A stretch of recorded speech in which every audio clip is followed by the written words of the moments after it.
I have two children, a boy and a girl. My son is the oldest. My ex-husband filed for him when he was, I think he left Jamaica when he was 13 or 14.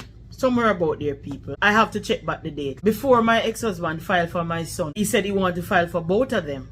But my son said to me, Mummy, let me go because I am older and at least it will ease off the pressure of you taking care of both of us. You saw my children, them all.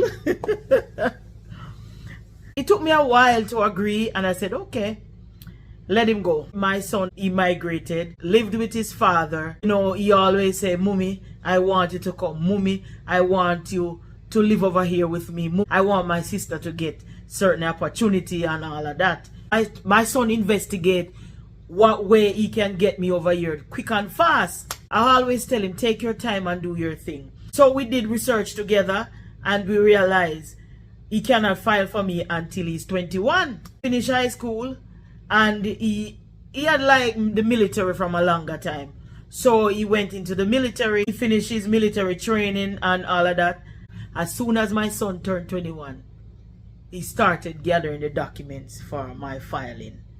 But give you a little joke. While he was in the military, he got his citizenship in the military.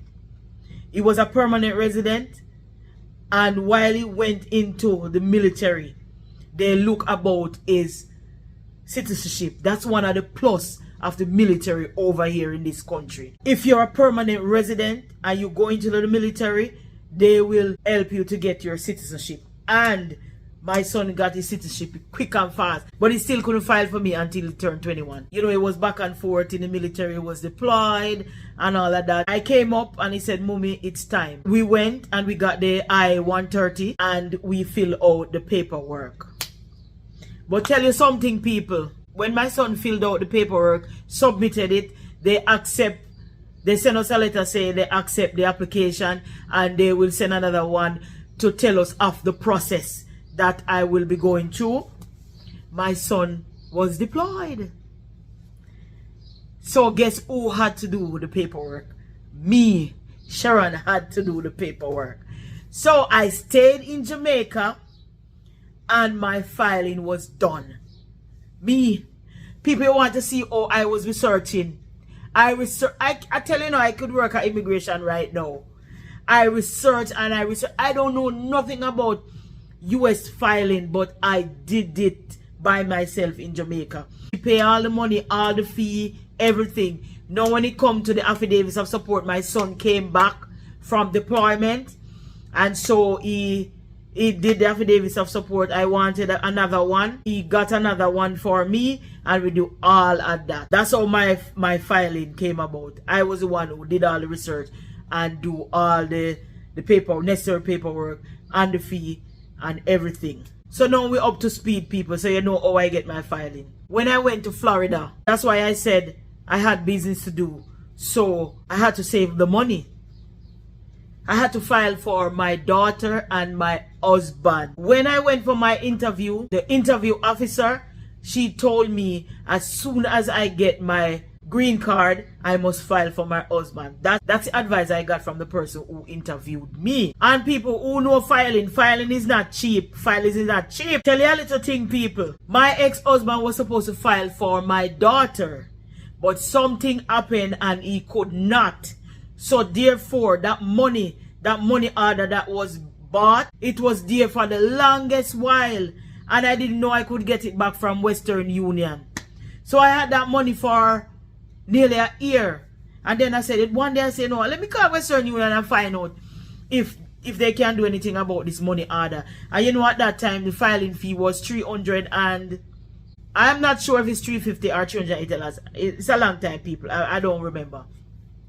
So I called them and they said that, yes, just write a letter, state why it was not cash or it was not used for whatever purpose that I bought it for. And I did. And they only took $20 out of it. So I got back $300 and something. I tell you now, people, sometimes money is hidden in the strangest place, because I didn't know I could get back that money, but I got back that money. So I didn't have to find both money to file for both my husband and my daughter. It's chopping off. So as soon as I save the money, I put in the I-130 for my husband and my daughter. I submitted it and they accepted the paperwork.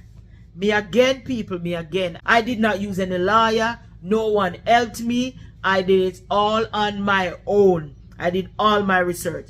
And you know that filing for everybody is different. Because filing for my husband is different. Different paperwork. Yes, we start out with the I-130, but there's certain documents that you use for a husband or for a wife that you don't use for your children. I did all of that and submitted it and they accepted it. People, now come the headache.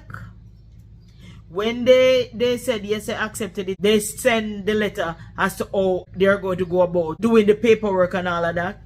You know, you have to pay for the affidavits of support and you pay for something else. I'm not sure. But people, it was a lot of money. I worked hard and I pay for that. In the next video, I will tell you how I go about getting that money. Okay, people? But I did it and I pay for all them documents. And back and forth, I did it up here. Because you know, a letter is supposed to go to Mr. Francis and my daughter. But there's an option that say if you want letter to come to you or you want to go to them. I chose for it to come to me because it is quicker. I'm in the US. If it goes to them in Jamaica, it's going to take a while, people. So if you're filing for somebody somewhere else, let the documents come to you. The paperwork, it is easier. And it is quicker. So I get the documents real quick. So the filing for Mr. Francis and my daughter didn't take any long time. It depends on the amount of people that submitted application. Then, you know, you go on the website and you see how far your date is and all of that. When I filed for them, my daughter paperwork was going faster than my husband. There's a document, I can't remember the name of it. I had to fill it out.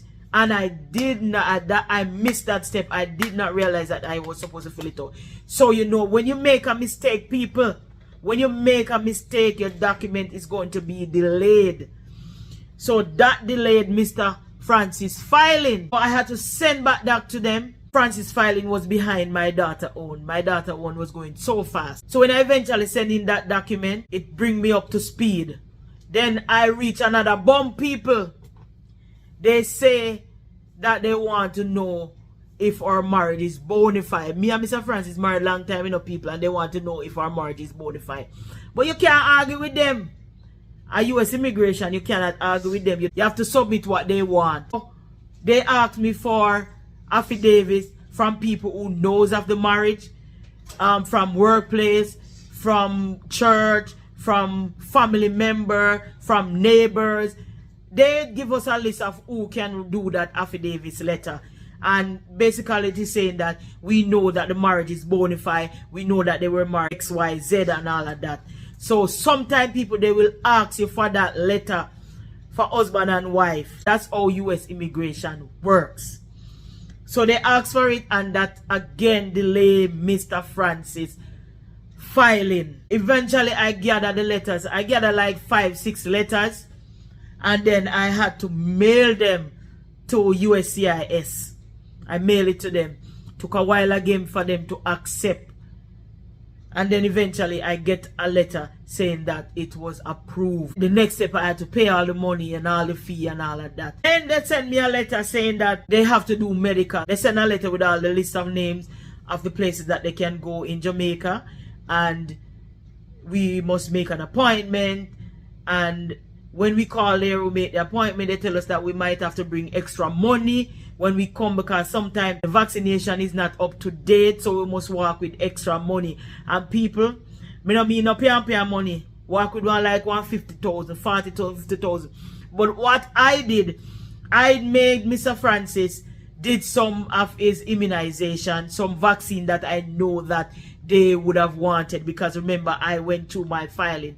So I let him do it, and also my daughter, they did it. So when they went for the medical, they didn't have to pay much. I think Mr. Francis paid like $8,000. My daughter paid like $5,000 because they were up to date. If you can find out what are the the vaccine that they need and get it done before you go to that medical appointment, it's good. That would be good. It will save you money, so much money at one time. Okay, people? So they did it, and they get all the x-ray and the paperwork, and so they had to take that to the interview. Stay tuned for the interview. Stay tuned for that video. Yes, I have to keep the suspense going because this video is getting too long.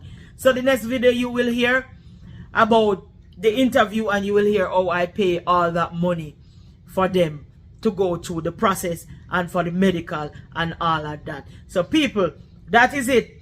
Thank you for the love that you're giving me. Thank you, thank you, thank you, thank you. Thank you for all those new subscribers. Thank you for people who are commenting. Thank you to those people who are sharing their story. Trust me, people, this is a platform where you can share your story. If we can't help you, we encourage you. Just tell us how you overcome certain situations when you migrated here. This is a platform that you can do it. We're here to encourage each other and to listen to each other's story. But people, that is it for now. That is it from Shar in America. Until next time, take care. I'm out.